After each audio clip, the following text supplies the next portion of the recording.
Notre sous-thème, c'est la guerre des bois. On y va. Regardez, la guerre des bois. La guerre des bois est en réalité la guerre des verges. C'est la guerre des bâtons. Vous allez comprendre tout à l'heure. Appelé en hébreu shevet ou maquette et en grec rhabdos, le bâton peut servir à plusieurs usages. Et selon son usage, son utilité, il prend une valeur. Regardez, selon son usage, son utilité, le bâton ou le bois ou la verge prend une valeur. Donc la valeur du bâton, la valeur du bois est en fonction de quoi? De son utilité, de ce pourquoi est-ce qu'on a le bâton et qu'est-ce qu'on veut en faire. D'accord? Donc la valeur que le bois va avoir dans ta main, dans ta vie, dans ton ministère, dans ton devenir, est en fonction de ce que tu veux en faire. Une fonction, donc une importance particulière de son usage, donc le plus simple, le plus ordinaire, à son utilité quoi? Le plus puissant. Donc un bâton ordinaire, selon l'usage qu'on peut lui conférer, d'accord, peut avoir un rôle tellement puissant que ce bâton peut être objet de convoitise. Vous allez comprendre tout à l'heure.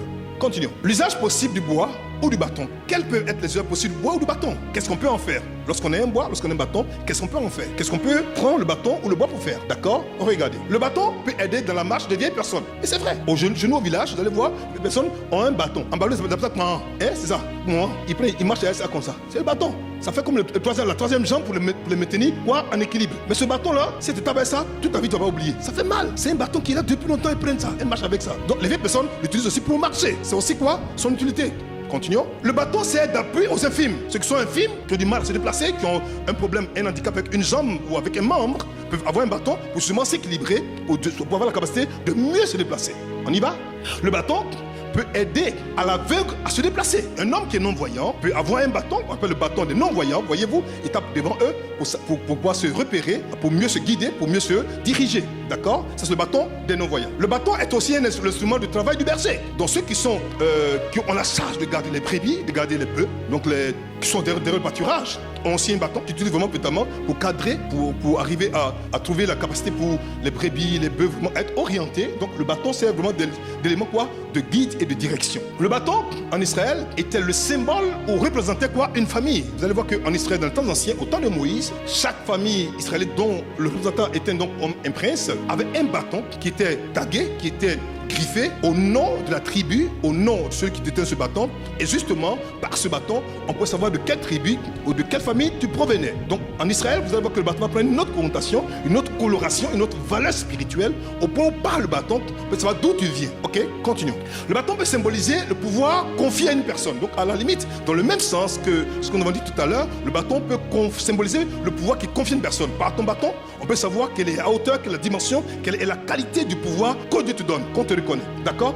Donc par ton bâton, on sait si oui ou non, tu es un capitaine, tu es un commandant, tu es un général ou bien si tu es un empereur. Le bâton que tu vas avoir va arriver donc à te distinguer, à te particulariser. Vous allez voir qu'on a des officiers supérieurs de l'armée qui ont un bâton. Les chefs d'état-major qui ont aussi des bâtons. En général, tous les chefs d'état-major d'Afrique de l'Ouest, j'ai déjà vu déjà, ils ont tous des bâtons. Et ces bâtons sont symboliques, sont représentatifs notamment du pouvoir, de l'autorité qu'ils représentent, qu'ils incarnent dans l'armée. Ok? Maintenant, vous allez voir que dans le même corps d'armée, dans différentes branches de l'armée, la marine, l'armée de terre, l'armée de l'air, ils ont des bâtons aussi différents. Ok? Continuons. Le bâton peut être un symbole quoi? De commandement, comme je l'ai dit tout à l'heure. Donc par le bâton, on sait que tu commandes ou non. Si le bâton que tu as est un bâton de commandement, par ton bâton déjà, pour savoir si c'est un capitaine, si c'est un commandant, si c'est un général ou si c'est un empereur. Le bâton peut être un instrument représentant une mission ou la puissance divine conférée. Effectivement, par ton bâton, si on te confie une mission particulière spéciale, comme c'est le cas de Moïse dont on a parlé hier, le bâton qui t'est donné de Jacques est l'élément qui représente vitalement la mission que Dieu t'a donnée. Par ton bâton, on sait que telle mission t'a été quoi? Confiée. Notez bien, le bâton ou la verge prend donc l'identité de son propriétaire. Il s'identifie à lui et même souvent, son nom y est rattaché. Donc c'est bien quoi? Un objet précieux. Souvenez-vous de Judas dans la Bible, le fils de Jacob, qui allait, je vois, d'après lui, une prostituée et qui allait avec elle. Et justement, pour s'assurer qu'il n'y a pas d'argent pour la payer, il lui a donné quoi? Son cachet et son bâton. Parce que par son cachet, par son bâton, les gens peuvent savoir à qui ça appartenait et qui c'était déjà. Et il est parti, il dit, bon, demain, je t'envoie un chevreau en contrepartie des services que tu m'as donné il y a une nuit. Malheureusement, c'était quoi? Sa belle-fille, il ne savait pas. Et lorsqu'il est revenu après, il n'a pas trouvé. Il dit, mais je suis foutu. Plus tard après, quand il a découvert que sa belle-fille était enceinte, qu'il devait se plaindre, elle dit, non, celui qui m'a enceinté, c'est celui-là qui appartient ce bâton et ce cachet. L'affaire était cassée. Ça prenait forcément quoi? À Judas. Parce que ce bâton-là, il avait son nom de si. Vous voyez comment ce bâton-là l'a piégé? Bâton, en fait, les bâtons, c'est compliqué. Question. Quel bâton possèdes-tu? Celui de l'aveugle, celui de l'infirme, celui du boiteux, celui du commandement? Quel bâton tu possèdes toi? Elle en a-tu ton bâton? Parce que tous les hommes de la terre ont un bâton. Le bâton du mendiant, le bâton de l'aveugle, le bâton du berger. Quel bâton tu possèdes? As-tu un bâton du berger? As-tu un bâton d'appui pour te déplacer, pour te mouvoir? Ou as-tu un bâton de commandement? De la connaissance de ton bois, de ton bâton, dépendra ton impact, ton effectivité dans ta vie. Si ton bâton est un bâton bizarre, un bâton de calomnie, un bâton de murmure, un bâton de mensonge, camarade, ta vie aussi sera comme ça. Dans les temps anciens et jusqu'à aujourd'hui, dans certaines fonctions militaires, par exemple, le bâton était détenu, outre les bergers, les vieillards et les infirmes, par un autre clan de personnes que sont les juges, avaient aussi un bâton, les chefs militaires, ils avaient des bâtons, les princes avaient des bâtons, les rois avaient des bâtons, ou toute personne en position d'autorité. Ils avaient obligatoirement quoi? Des bâtons. Alors j'ai compris que la vie en fait, et son déroulement, et son corollaire, et son action est une vie dont le bâton est l'expression et la manifestation de sa réalité. À la limite, un homme qui vit, pour vivre comme tu veux déjà, c'est par son bâton que sa vie sera quoi? Orientée et dirigée. Ça le comprendra tout à l'heure. 2 Rois 4, verset 29 à 31. Regardez. Élisée dit à Géasi, Saint terrain, C'est quoi? Saint terrain, prends mon bâton dans ta main. Donc, point, arrête-toi. Donc, Élisée avec un bâton. Pourtant, comme tout à l'heure, on ne peut pas parler des hommes de Dieu. Donc, Élisée fait aussi avec quoi? Un bâton. Ça veut dire que tu ne peux pas dire j'aime pas les bâtons. Tu peux pas en être conscient, mais tu as un bâton. C'est la non-connaissance de savoir que tu as un bâton qui pose problème. Mais tu as un bâton. Si tu es cuisinier, tu as le bâton de la cuisinière. Tu es professeur, tu as le bâton de professeur. Pour preuve, à l'époque, nous, à notre temps, nos maîtres avaient des bâtons. C'est vrai ou c'est faux? On dit si tu n'as pas trouvé le calcul, à midi, on te donne 4 calculs. On dit 4 opérations. Multiplication, division, soustraction. Si tu trouves, tu sors, tu passes, tu quoi, tu as le bâton du maître.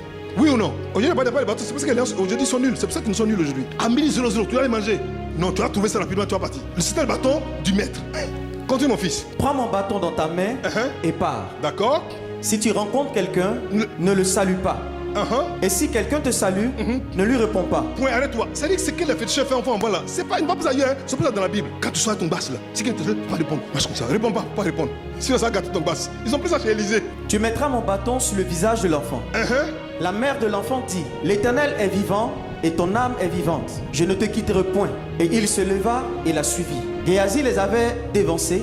Et il avait mis le bâton sur le visage de l'enfant, mais il n'y eut ni voix, ni signe d'attention. Il s'en retourna à la rencontre d'Élisée et lui rapporta la chose en disant, l'enfant ne s'est pas réveillé. Vous savez pourquoi? Vous savez pourquoi l'enfant ne s'est pas réveillé? C'était pas son bâton. Le bâton ne se déploie, ne se manifeste, ne réagit, n'agit que sur la base de la main de son propriétaire. Seul toi seul peux activer ton bâton. Et Géasi était le serviteur d'Élisée. C'est vrai. C'était un appelé, c'est vrai. Mais un appelé qui mentait, qui volait. Tu peux porter le nom d'homme de Dieu, de serviteur de Dieu, de serviteur de Dieu, mais tu voles. Comme tu voles, alors ton vol va paralyser le pouvoir de Dieu en toi. Son maître l'envoie. Il dit, prends mon bâton, pars et fais le travail. Il s'en va, il pose le bâton sur le visage, mais l'enfant ne réagit pas. Le bâton d'Élisée n'a pas réagi à cause de celui qui portait ce bâton. La vie que tu mènes aujourd'hui peut empêcher le pouvoir de Dieu dans ta vie de se déployer, d'agir. Pourquoi d'autres personnes vont et ont pris pour épître? Ça se passe rapidement, pour toi c'est compliqué. Pose-toi la question de savoir comment tu es et qui tu es. Mon fils, continue. Comprendre le bâton de Moïse. Continue. Le bâton d'une personne d'autorité peut accomplir plusieurs prodiges. D'accord. Tel fut le cas de celui de Moïse, qui était aussi celui de son frère Aaron et de Dieu lui-même. Point. Alors, ce mystère, il faut bien m'écouter pour bien comprendre. Il y avait un bâton, mais qui avait 3 propriétés. Ce bâton, qui était devenu plus tard le bâton de Aaron, a d'abord été le bâton de Dieu, qui est ensuite devenu le bâton de Moïse, et après qui est devenu le bâton de Aaron. Ça veut donc dire qu'en fait, ce bâton contenait en lui, si le bâton prend l'identité de celui qui le possède, donc quand tu le possèdes, ton identité reste. Tu le possèdes encore, ça reste. Tu le possèdes encore, ça reste. Je me suis demandé pourquoi le même bâton est passé par 3 mains. Chiffre 3, dis 3. Dieu a un bâton et assurément c'est ce bâton qu'il a donné à Moïse, son fidèle serviteur. Je vais te démontrer ça tout de suite. Dieu aussi a un bâton. Écoutez, si tout le monde a un bâton, Dieu met la clé, toi tu dois avoir forcément un bâton. Mais d'où vient le bâton de Dieu? Question pour un champion. D'où vient le bâton de Dieu? D'où vient-il? Dieu a un bâton. Et le bâton de Dieu crache du feu. Donne-moi mon test. Juge chapitre 6, verset 12 à 22. Let's go. L'ange de l'Éternel lui apparut et lui dit, l'Éternel est avec toi, vaillant héros. D'accord. Gédéon lui dit, ah mon Seigneur, si l'Éternel est avec nous, pourquoi toutes ces choses nous sont-elles arrivées? Où sont tous ces prodiges que nos pères nous racontent quand ils disent, l'Éternel ne nous a-t-il pas fait monter hors d'Égypte? Maintenant l'Éternel nous abandonne et nous livre entre les mains de Madian. Continue. L'Éternel se tourna vers lui et dit, va avec cette force que tu as. D'accord. Et délivre Israël de la main de Madian. N'est-ce pas moi qui t'envoie? Continue. Gédéon lui dit, ah mon Seigneur, avec quoi délivrerai-je Israël? Voici, ma famille est la plus pauvre en Manassé et je suis le plus petit dans la maison de mon père. Continue. L'Éternel lui dit, mais je serai avec toi et tu battras Madian comme un seul homme. Gédéon lui dit, si j'ai trouvé grâce à tes yeux, donne-moi un signe pour montrer que c'est toi qui me parles. Donne-moi un signe. Et dit, ici de toi là, donne-moi un signe. Regardez le signe là, ça va vous choquer. Continue mon fils. Ne t'éloigne point d'ici jusqu'à ce que je revienne auprès de toi, afin que j'apporte mon offrande et que je la dépose devant toi. Et l'Éternel dit, je resterai jusqu'à ce que tu reviennes. Ok. Gédéon entra, prépara un chevreau, D'accord. et fit avec un épha de farine des pains sans levain. Il mit la chair dans un panier et le jus dans un pot, les lui apporta sous le térébinthe et les présenta. Il a fait quoi? Et les présenta. Il a fait quoi? Et les présenta. Continue. L'ange de Dieu lui dit, prends la chair et les pains sans levain, pose-les sur ce rocher et répands le jus. Et il fit ainsi. Libation. L'ange de l'Éternel avança l'extrémité du bâton. Il a avancé quoi? L'extrémité du bâton. Il a avancé quoi? L'extrémité du bâton. On parle de qui ici? On parle de qui ici? Qui a avancé le bâton? Donc l'ange éternel aussi avait un bâton. Enfin l'ange éternel là, c'est le Christ avant son incarnation. On appelle ça une théophanie, théophanos. C'est-à-dire, avant qu'il apparaisse là déjà, il était déjà l'ange de l'Éternel. Donc il avait aussi son bâton. Mais reste que son bâton, c'est que ça fait. Continue mon fils. L'ange de l'Éternel avança l'extrémité du bâton qu'il avait à la main et toucha la chair et les pains sans levain. Alors il s'éleva du rocher, un feu qui consuma la chair et les pains sans levain. Point. Donc, le bâton de l'ange éternel, ça cache le feu. Poum. Ça vous dit rien ça? Un bâton, il met ça sur comme poum, ça cache le feu. C'est la première allumette. C'est la première allumette. Il met comme poum, ça cache le feu. Maintenant, regardez comment je dois se comporter. Regardez. Et l'ange de l'Éternel disparut à ses yeux. Verset 22. Gédéon, voyant que c'était l'ange de l'Éternel, dit, Malheur à moi, Seigneur éternel, car j'ai vu l'ange de l'Éternel face à face. Face à face. Pourquoi il est paniqué? Parce qu'il sait que la seule personne capable de produire du feu, pas un bois ordinaire, c'est l'ange de Dieu. Il a compris où? Il a demandé un signe, non? Le signe, c'est le bois qui crache le feu. Maintenant, ce bois qui crache le feu là, ça vient d'où? Je continue. Exode chapitre 4, verset 1 à 5. C'est clair? On avance comme ça, doucement, doucement. Ça va? Vous me suivez? Vous suivez très bien? Parfait. Moïse répondit et dit, Voici, ils ne me croiront point et ils n'écouteront point ma voix. Mais ils diront, l'Éternel ne t'est point apparu. L'Éternel lui dit, qu'y a-t-il dans ta main? Il répondit, une verge. L'Éternel dit, jette-la par terre. Il la jeta par terre et elle devint un serpent. Moïse fuyait devant lui. L'Éternel dit à Moïse, étends ta main, saisis-le par la queue. Saisis de quoi? Par la queue. Continue. Il étendit la main et le saisit, et le serpent redevint une verge dans sa main. Continue. C'est là, dit l'Éternel, ce que tu feras, afin qu'ils croient que l'Éternel, le Dieu de leur père, t'est apparu, le Dieu d'Abraham, le Dieu d'Isaac et le Dieu de Jacob.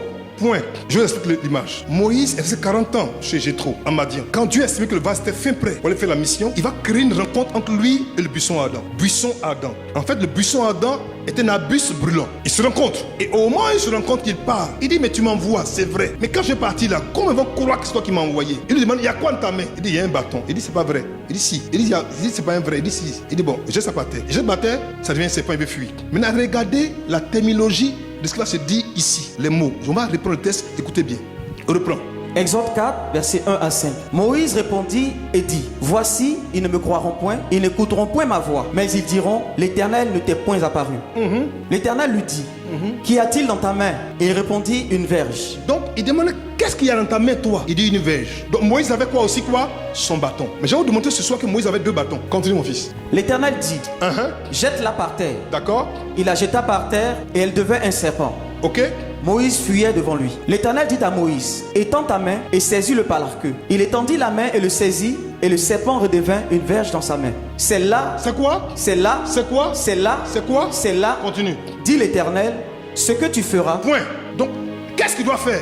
Jeter le bâton, reprends le bâton. Jeter le bâton, reprends le bâton. Je me suis posé une question. Pourquoi Dieu, à moi Moïse, lui donne d'avoir quoi? Un bâton. Non, pas un bâton, un serpent. Pourquoi Dieu envoie Moïse en Égypte en lui donnant quoi? Un serpent.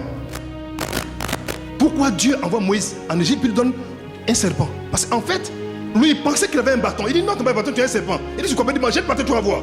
Il prend, il dit quoi? C'est un serpent.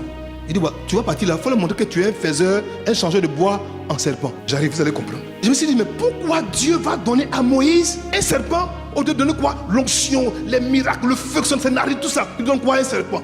Pourquoi il nous donne un serpent, pas autre chose? Verset 17. Exode 4, 17. D'accord, vas-y. Prends dans ta main cette verge. Non, prends quoi? Dans ta main cette verge avec laquelle tu feras les signes. Point. Donc, prends dans ta main cette verge.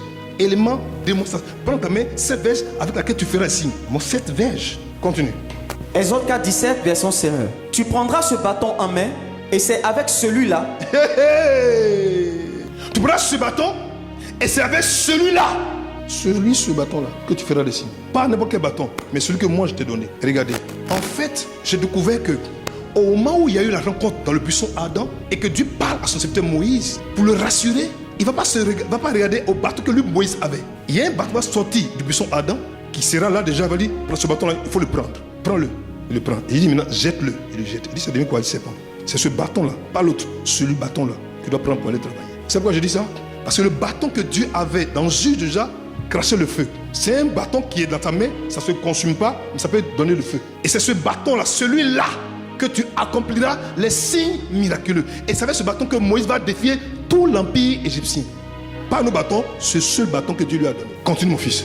Mon second test. La guerre des bois ou la guerre des bâtons. Vous allez comprendre maintenant. On y va. Exode 4, verset 21. Vas-y. L'Éternel dit à Moïse, en partant pour retourner en Égypte, vois tous les prodiges que je mets en ta main. Point. Je pose une question. Où se trouvait le prodige que Moïse devait accomplir? Où se trouvait le prodige que Moïse devait accomplir? Où? Dans sa main. Dans le bâton. Dieu va dire à Moïse, Moïse, vois tous les prodiges que tu vas aller accomplir. C'est-à-dire, avant le bâton d'Égypte, tout ce qu'il a fait déjà, Dieu lui a enseigné quoi ces prodiges. Il y a eu un enseignement, un entraînement entre Dieu le Père et son fils Moïse. Il a entraîné à quoi? À devenir Dieu. Il dit, en partant pour retourner en Égypte, vois pour le projet que moi, Dieu, je mets dans ta main. En fait, dans le sens profond ancien, regarde tous les produits que je mets dans le bois que je t'ai donné. Toutes les fois que Moïse a dû taper l'eau, taper le sol, taper les choses, c'est tout par le bâton qu'il a fait. Ce bâton était le bâton que Dieu lui avait donné en mettant ce pouvoir dans sa main. Ils n'ont pas compris. Je reprends. L'Éternel dit à Moïse, en partant pour retourner en Égypte, vois tous les prodiges, les 9 prodiges, vois-les. Tu dis quoi? Que je mets, moi Dieu, je mets ça en ta main. Tu les feras devant quoi? Pharaon. Et moi, j'utiliserai son cœur et il ne laissera point aller son peuple. Parce que je veux que tous les 9 signes s'accomplissent. Par quoi? Ton bâton. Tu viens d'où? De Dieu. Qui t'enseigne ça? Dieu. Mettre dans sa main, c'est remettre le bâton à Moïse. Parce que Moïse avait peur. Moïse connaît l'Égypte. Il connaît le pouvoir de l'Égypte. Il connaît la force de l'Égypte. Mais il veut que Dieu le rassure. Pour le rassurer, il l'a entraîné. Mieux encore, il lui a donné quelque chose que les Égyptiens eux aussi avaient. Ça, le Seigneur va aller plus loin dans le don de capacité à son envoyé Moïse pour accomplir sa mission. Dieu va aller plus loin. C'est-à-dire que quand il donne après à Moïse le bâton, il va lui dire, comme maintenant je t'ai entraîné maintenant là, voilà ce que je veux que tu sois. Regardez, Exode verset 1. Exode verset 1. L'Éternel dit à Moïse, vois, je te fais Dieu pour Pharaon, et Aaron ton frère sera ton prophète. Ce n'est pas écrit, ce n'est pas écrit.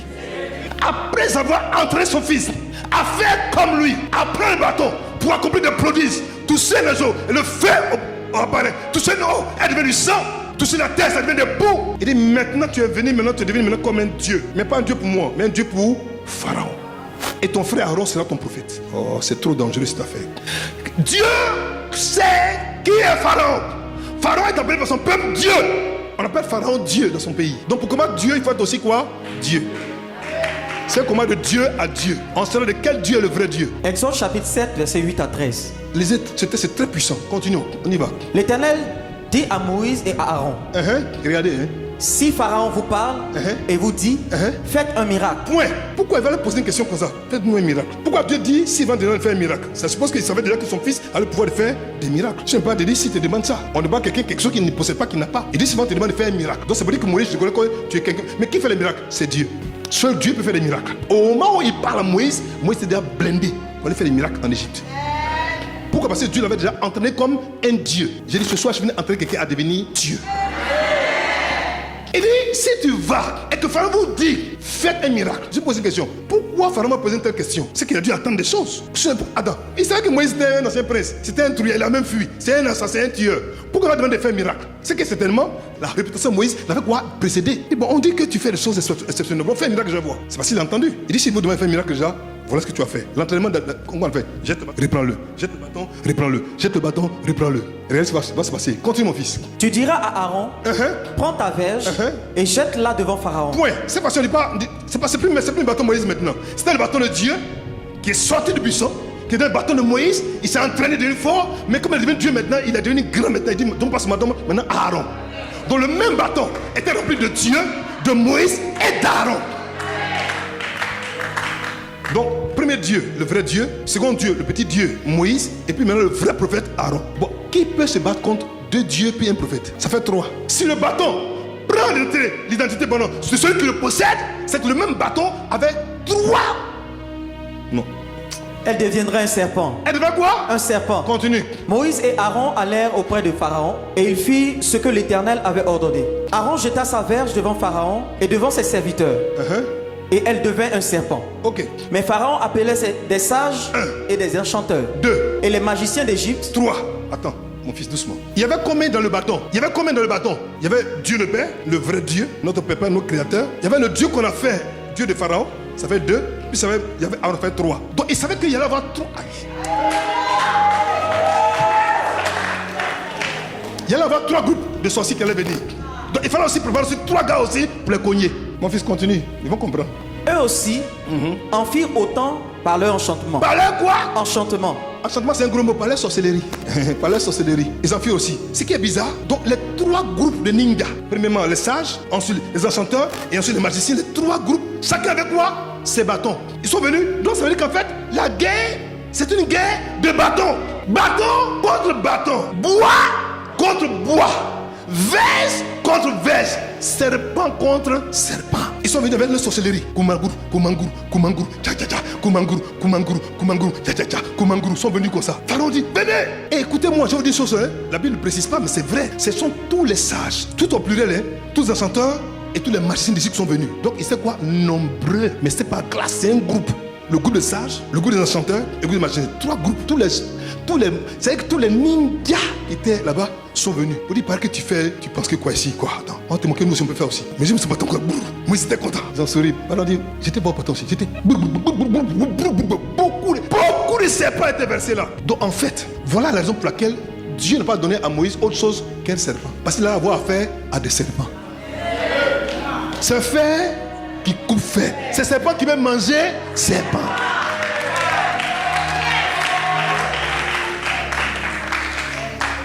Donc, ils sont nombreux.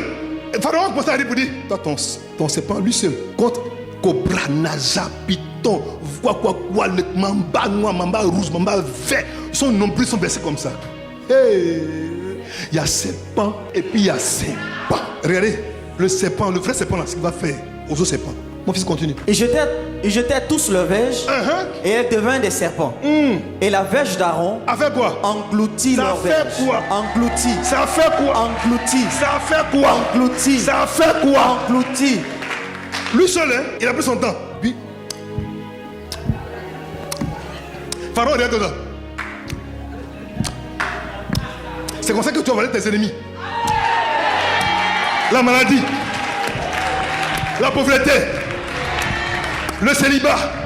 Il va engloutir tout ça. Tous les serpents bizarres, ils vont engloutir ça comme ça. Serpent de stérilité, serpent de pauvreté, de misère. Comme ça, il va engloutir. Le seul serpent, il a pris son temps. Il a tout englouti, tout. Vous savez pourquoi? Là, déjà, le combat était déjà fini avec l'Égypte. Vous savez pourquoi? Tous les pouvoirs représentés par les bâtons étaient déjà avalés par les bâtons de Moïse. Il n'y avait plus de combat. C'était fini. C'était terminé. En fait, Dieu a piégé Pharaon. Il est tombé dans le piège. Et pour combattre, il faut quoi? Un bâton. Mais si ton bâton a été déjà avalé, il y a quoi sur le terrain là-bas? Donc tous les magiciens, les sages, les chanteurs déjà, n'ont plus le pouvoir. Tout le pouvoir était dans le bâton de Aaron. C'est fini, c'est-à-dire que quand tu vas à la guerre que tu as là, tu arraches le pistolet de ton camarade. Quand tu as son âme, son pistolet, il peut faire la guerre encore. Il faut dire son pistolet est enlevé. Il faut dire j'avale ton pistolet, j'avale. Écoutez-moi, tu peux combattre avec le grand stratège. Il a piégé Pharaon et tous ses hommes. Ils sont tombés dans le panneau. Leur orgueil les a précipités. Si ça avait été moi, je ne sais pas, j'étais tous les bâtons. Ils ont tous jeté. Regardez mon poing, je ne sais pas. Dieu dit, ah, c'est bien. Avaler. Je vous dis une chose. Quand on veut faire un bassin là, qu'est-ce qu'on prend? On prend un microbe et puis on l'affaiblit, non? Si on l'affaiblit maintenant, on a dit te tuer, maintenant il va quoi? Il te rend quoi? Plus fort. En fait, ils ont canqué le bâton d'Aaron. Parce que maintenant, c'est plus maintenant le bâton de Dieu, de Moïse, le petit Dieu, de Aaron, et bien tous les ninjas étaient dedans. Donc quand il met le bâton comme ça, tous les démons qui reconnaissaient les anciens bâtons là semblaient de quoi? De capituler. Mais c'était quoi? Caché dedans. C'est pour ça que la mer rouge s'est ouverte en fait. Vous savez pourquoi est-ce que le genet s'est ouvert? Parce que le genet reconnaissait le manteau d'Élie. À cause de l'analogie dans laquelle opérait quoi? Élie. Quand Aaron est arrivé à avaler tous les serpents de ceux qui contrôlaient les fonds marins, quand il a montré le bâton comme ça là, elle m'a dit, je le reconnais ce bâton là. C'est bon, passez. Non, on est dedans. C'est bon, passez. J'ai dit passez. Je déclare ce soir, tous les serpents qui t'avaient fatigué pendant longtemps, aujourd'hui, la porte a été fermée, quelle que soit la mer rouge, elle va s'ouvrir. Tu passeras sec. Assois-toi. Je sais pas comment commencer à prêcher. Le cœur de Pharaon s'endurcit. Il a fait quoi? S'endurcit. Et il n'écouta point Moïse et Aaron. Ça c'était trop bon. Selon ce que l'Éternel avait dit. En réalité, la guerre des bois était une guerre des bâtons. Une guerre de verges. Mais mieux, une guerre des serpents. Continue. En réalité, chaque adversaire avait son ou ses serpents, mais qui, aux yeux des hommes, étaient des bâtons. Cette guerre des serpents se produisait à un autre niveau. C'était une guerre d'anges. Continue. Les anges de Dieu contre les anges déchus de Pharaon. J'explique ça maintenant. La guerre avait plusieurs niveaux. D'abord, la guerre des bois, qui est devenue la guerre des bâtons, qui est devenue la guerre des serpents. Maintenant, c'est devenu la guerre des anges. Parce qu'en fait, tout pouvoir occulte ou tout pouvoir de Dieu est cassé, est soutenu, est rendu possible quoi, par un ange dont la mission quoi est de œuvrer travailler pour Dieu ou pour les démons. Les sorciers qui font Kouroumandia là, ils travaillent quoi? Des anges déchus. Oui ou non? Les plantes là, c'est des esprits derrière, c'est des anges dessus.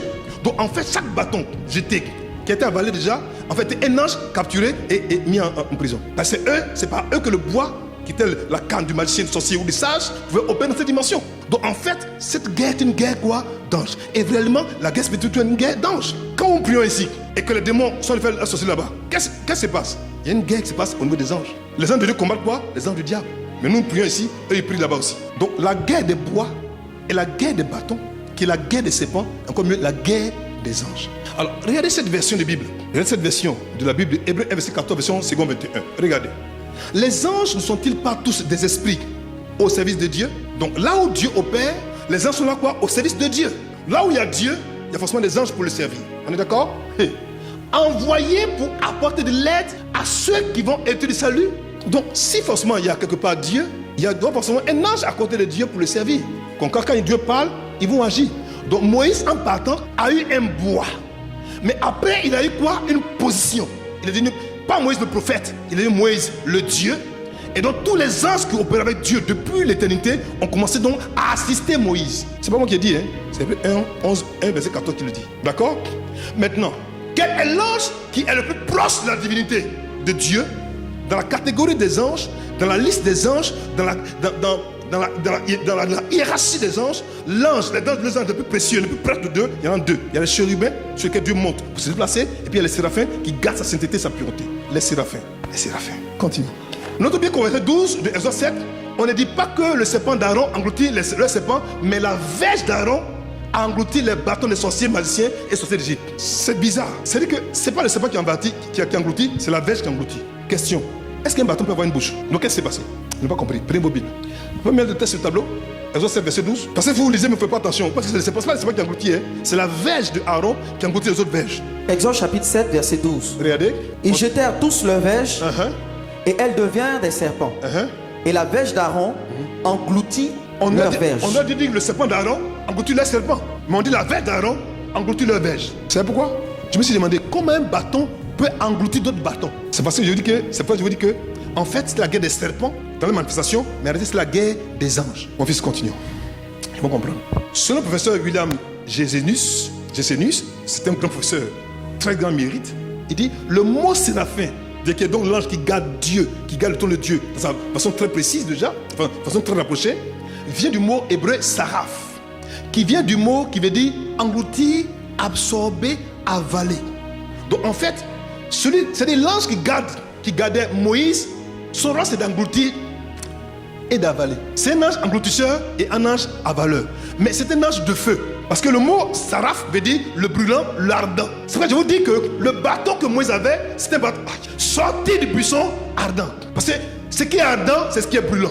Okay, le seul endroit où on avait quelque chose d'ardent qui brûlait, qui ne se consumait pas, c'était au buisson ardent. Dieu a sorti une branche pour dire à son fils, prends ton ancien bâton de berger, c'est pour toi, mais il y a un bâton, celui-là, prends-le. Pour faire quoi? Les signes et les miracles. Celui-là, prends celui-là. Il précise celui, ce bâton, pas l'autre, celui-là. Mais ce bâton est un bâton de feu. Alors que le séraphin, c'est l'ange brûlant, l'ange ardent, l'ange de feu. Ils sont pleins de feu et pleins de Dieu, brûlants et ardents. Et ce sont eux, c'est cet ange-là, en tant que bâton couché déjà, quand ils sont vus là-bas, quand les bâtons étaient là, autour du bâton d'Aaron, ça s'est passé quoi? En esprit. Je vous dis une seule chose. Dans le physique, c'était des bâtons. Dans le spirituel, c'était des serpents. Dans le spirituel, notre degré, c'était quoi? Des anges. Le combat se fait à 3 niveaux. Au combat, au niveau des bâtons, tout le monde voyait ce que les bâtons. Ceux qui n'étaient pas initiés voyaient des bâtons. Ceux qui étaient un peu plus initiés voyaient des serpents. Ceux qui étaient très initiés voyaient des anges se taper en haut là-bas. C'est 3 niveaux de combat. Le jour que Daniel jeûnait, il priait, il ne savait pas ce qui se passait dans les cieux. C'est tapé fort là-bas. Oui, Daniel jeûnait, il criait à Dieu. Dans les cieux, il y avait guerre, il y avait la bagarre dans les cieux. Pourquoi? Parce que le combat spirituel ne se passe pas toujours dans le monde naturel, c'est dans le monde spirituel. Donc ils voyaient les bâtons là. Mais ceux qui voyaient les bâtons étaient couchés là tranquillement déjà. Ceux qui avaient les yeux ouverts ont vu que le bâton a avalé. Pardon, le serpent avait les autres serpents.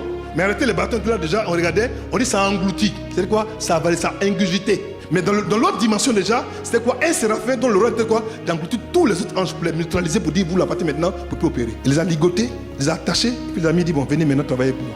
Comme c'est le fer qui coupe le fer, c'est pourquoi le serpent qui engloutit d'autres serpents et un bâton qui engloutit d'autres bâtons. Continuons. C'est pourquoi c'est un serpent que Dieu a donné à Moïse et Aaron pour détruire l'Égypte, dont le Dieu dominant était quoi?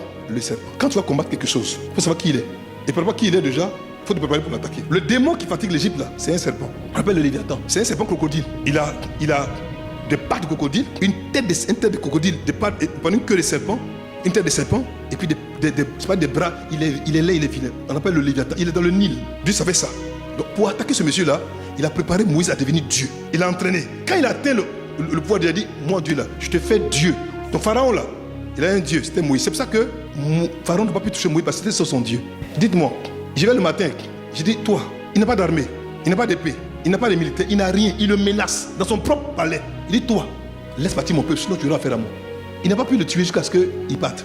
Pourquoi? Parce que quoi? C'était son Dieu. Est-ce que tu peux tuer ton Dieu? Est-ce que tu peux tuer ton Dieu? Il dit, je te fais Dieu pour Pharaon.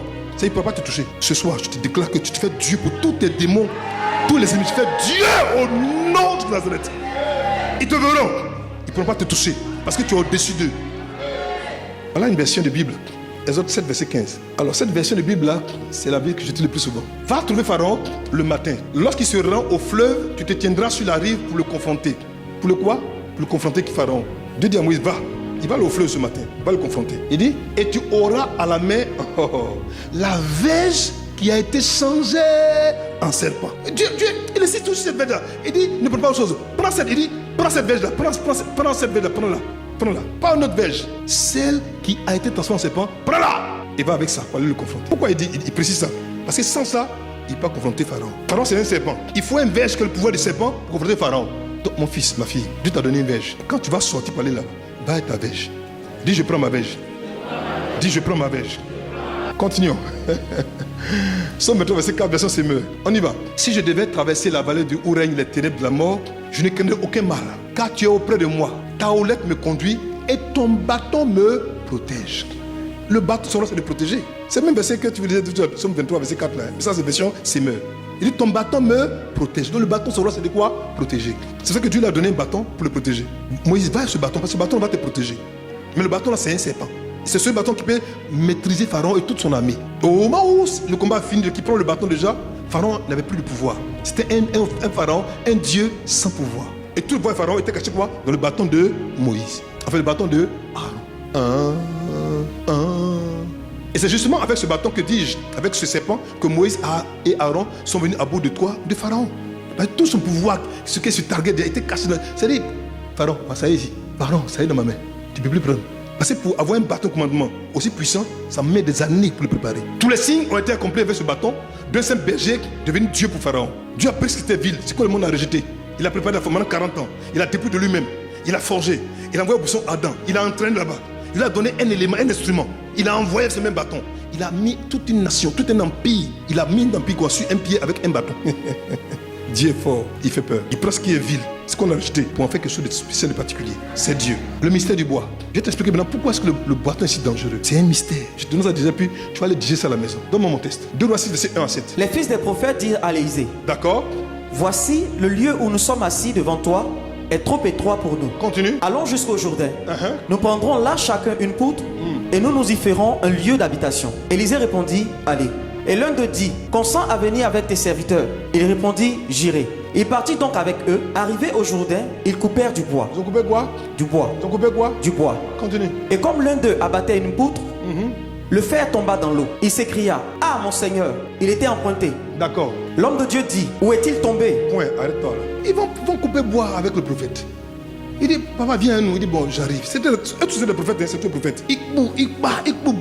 Le fer de bois, le fer substitue le bois là, tombe dans l'eau. Mais le bois tourne sa main. Mais le fer tombe dans l'eau. Ah, mon Seigneur, si t'es emprunté, mais comment j'ai fait? C'est que le prophète, on n'a pas l'argent. Oh, puis il fait comment? Il dit, où c'est tombé? Tu pleures pour rien. Où c'est tombé? C'est un fer qui est tombé dans l'eau. Non, c'est perdu. Mais Élisée lui dit, où le fer est tombé? Et lui montra la place. Donc il lui dit, c'est tombé ici. Mais c'est profond. Tu parles de ta main. Tu peux battre la main sur ta noyer. Continue. Alors Élisée coupa un morceau de bois. Il a coupé quoi? Un morceau de bois. Bizarre. Comment on peut prendre un bois pour aller prendre du fer? Pourquoi Élisée, ils sont allés couper un bois? Le fer qui coupe le bois, c'est pas le bois qui veut le faire. Le fer qui coupe le bois tombe. Et pour le récupérer, Élisée prend le bois. Et il le jette à la même place où le fer est tombé. Et là, il va se passer. Dis-moi, mon fils, qu'est-ce qui s'est passé? Le jeta à la même place et fit surnager le fer. Hein? Bois peut faire surnager fer. Alors que j'ai fait des études, des recherches. Le seul bois qui est insubmersible, c'est l'ébène. On ne trouve pas le bois d'ébène en Israël, ça n'existe pas là-bas. Donc quel est le bois? Quel est le bois capable d'avoir une masse plus importante que celle du fer pour créer quoi? Un contrepoids que le fer remonte. Quel est ce bois-là? Il y a bois et puis il y a bois. Mais je vais te montrer que la Bible dit que c'est possible. Dit c'est possible. Scientifiquement parlant, c'est pas possible, non? La vraie question, où se trouvait le bois quand le fer a surnagé? Où se trouvait le bois quand le fer a surnagé? Il a mis ça à la place. Mais où se trouvait le bois? Scientifiquement parlant, pour que ça puisse surnager, il faut que le bois prenne la place du fer. Alors que normalement, un bois n'est pas submersible. Il flotte. Donc, où se trouvait le bois quand le fer a surnagé? Ah, Dieu. Puis il dit, enlève-le. Et il avança la main et le prit. D'accord. Job 41, verset 27. Job 41, verset 27. Voilà la réponse du test qui est là. Vas-y, mon fils, parle, ils vont comprendre. Il regarde le fer comme de la paille. Quoi? Le fer comme de la paille. Quoi? Le fer comme de la paille. Quoi? Le fer comme de la paille. En France, ça veut dire qu'on met fer égale paille. Ça veut dire que le fer égale paille. Continue, mon fils. Les reins comme du bois pourri. Ça veut dire que les reins égale bois pourri. Donc, si même bois quelque part, la paille va quoi? S'élever. Il n'a pas compris. Bon, ouvre, ferme tes yeux, ferme tes oreilles, ouvre ton cœur. Je te parle. Je reviens. Dieu regarde le fer comme la paille. C'est-à-dire que ce que tu es en train de faire là, pour Dieu, c'est paille. Et les c'est quoi? Le représentant de Dieu. Donc il prend un bois, alors que le bois ici, bois pourri, regarde à les reins. Donc si le bois est frais, il devient encore plus lourd que les reins. Donc les reins étaient des métaux les plus lourds, les plus denses que le fer. Les reins est plus dense, sa masse est plus importante que le fer. Quand le bois pourri égale à les reins, le bois frais égale à reins. Donc si je prends le bois frais, que je mets là-bas tranquillement déjà, qui est comme les reins déjà, le fer qui va comme la paille déjà va remonter. Parce que la paille peut remonter à la surface. Quel que soit le péché qui est rentré en profondeur dans l'eau, le bois de la croix peut te faire ressortir dignement. Il n'y a pas un péché. Quand tu es perdu, ce n'est plus possible. Tu as fini. Dieu dit non. Si un homme de Dieu brandit le pouvoir du bois, qu'il met à la place là où tu as péché, quel que soit ton péché, là où tu es tombé, là où tu es battu, plus bas que terre, tu vas sortir, émerger, revenir à la vie. Qu'est-ce que tu as fait et puis tu penses que Dieu peut te pardonner? Je suis perdu. Je suis perdu. L'eau est le symbole des nations et des peuples. C'est fini, moi c'est fini. Dieu dit, tu n'avais compris. Mais ton péché est aussi dur que le fer. Apparemment c'est perdu pour les hommes déjà. Par le bois de Dieu. Tu sortiras de là. Et tu vas surnager. Et ton péché sera comme la paille.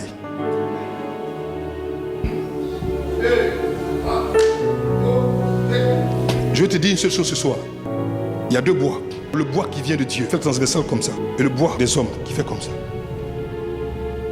Tant que ces deux bois seront croisés, il n'y a pas un péché, il n'y a pas une situation que tu as vécue. Là où l'ennemi t'a blessé, il t'a englouti, il t'a meurtri, il t'a détruit. Où Dieu ne pourra pas restaurer. Le monde t'a qualifié. On a dit, ce qui t'a fait est tellement grave qu'on ne pourra jamais te pardonner. Tu dis, tu t'es trompé.